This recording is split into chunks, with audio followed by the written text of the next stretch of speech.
Hello everyone, and welcome to Dutch Greybeard. Welcome to episode 4 of my updates on my journey into fantasy.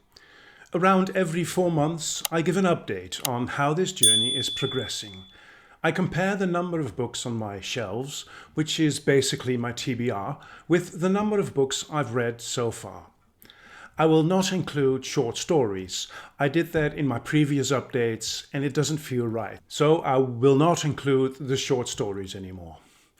Here you can see an overview of my scores the past 3 updates. I started this journey on January 13 on 2023.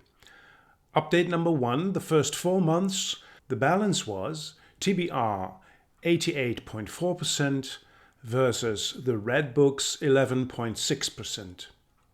Update number 2, after 8 months, the balance was 78.4 versus 21.6.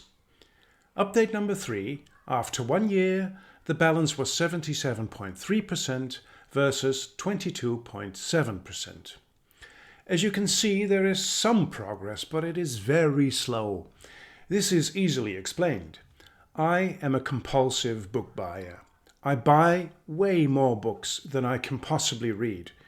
But that was before I started the Read What You Own challenge about a month ago. This challenge stipulates that I'm not allowed to buy any books until I've finished reading 50 books I already own. So these are the books on this shelf over here. Since March 21st of this year, I haven't bought one single book. Unfortunately, I didn't read many books either, because I got tangled up in a bit of a reading slump these past few weeks. Nevertheless, me not buying books for some time will most certainly help in tipping the balance in the right direction.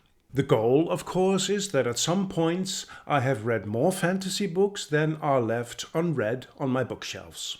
Let us see if these last few months make any difference. I'll show you the shelves on my TBR bookcase. I'll only mention the new purchases since my last update. I've left out some of the science fiction books, which I did count in my previous updates. They're not fantasy, after all. And in case you're wondering what happened to my one firm rule that all my TBR books have to fit into one bookcase, they do, if I really want them to. Shelf number 1. No changes to report. Shelf number 2. No changes here as well. On the next shelf there is one addition. The King of Elfland's Daughter by Lord Dunsany. This one I bought because of my interest in the origins of the fantasy genre. It was first published in 1924, exactly 100 years ago. Then on the next 3 shelves there are no changes as well. In this last period I only bought 18 new fantasy books, the bulk of which can be seen on the next shelf, number 7. In the middle you see an author who very quickly has become one of my favorites in the genre, Anne McCaffrey. I just did a video on the first 6 books in her Dragonriders of Pern series. 2 of my new purchases, The White Dragon and Dragon Drums, I have already read, so they are not on these shelves anymore. Even though I had some issues with these books, I had a very good time reading them. Good enough, at least, to want to read the whole Pern series that Anne McCaffrey wrote on her own. I believe these are stacked in the chronological order of the story, which is the order I want to read them in. Starting at the top and going down, The Chronicles of Pern, First Fall, Dragon's Dawn, Red Star Rising, Moreta, Dragon Lady of Pern, Nerilkar's Story and the Coelura, The Master Harper of Pern, The Renegades of Pern, All the Weirs of Pern, The Dolphins of Pern, and finally The Skies of Pern.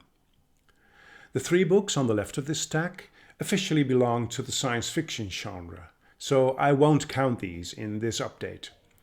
But I'll mention them nonetheless, because I cannot wait to start reading this so-called Pegasus trilogy, with To Ride Pegasus, Pegasus in Flight, and Pegasus in Space.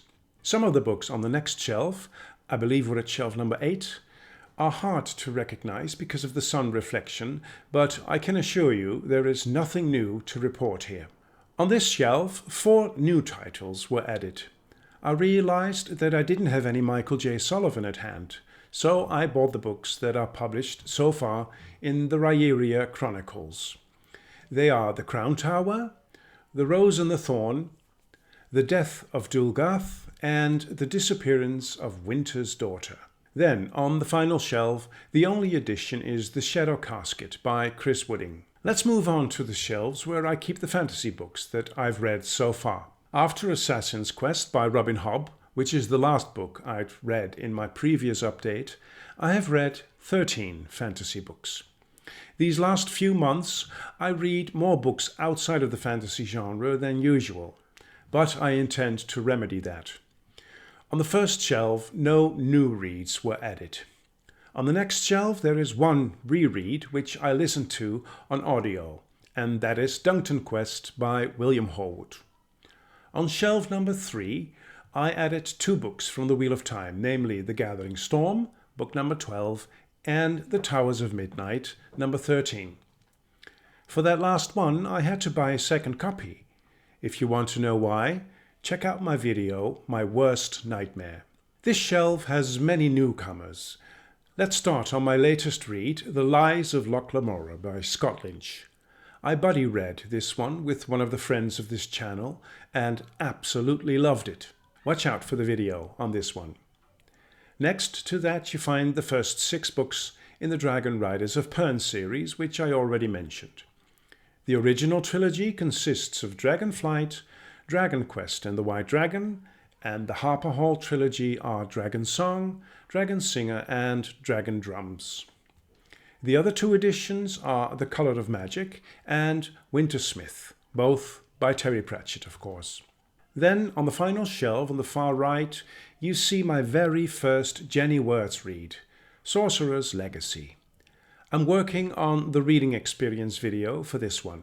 Since the beginning of my journey into fantasy, I have bought 250 books in this genre. Of all of those, there are 191 still on my TBR, which means that I've read 59 of them. Translated into percentages, that gives me a new balance of 76.4% unread books versus 23.6% read books. Even though this develops in the right direction, it is going very, very slow. 2 factors are key here. 1, my addiction to buying books, which I gave free reins until recently, and 2, my reading slump of late. They clarify this snail's pace progress. But I'm positive that things will have changed drastically when I'll do my next update, which will be around the end of August or beginning of September. I'm even prepared to make a prediction on this. If I don't hit another reading slump, of course, I should be able to read around 20 books the coming 4 months. During that time, I will not buy any more books because of my Read What You Own challenge. That should change the balance in a way we can actually see on the graph. By then, my TBR would have 171 books, and I will have read 79 of all the fantasy books I've bought since the beginning of this journey. In percentages, 68.4 versus 31.6. I don't do promises, but I do have faith. Thank you very much for watching this video. Until we meet again at Dutch Greybeard.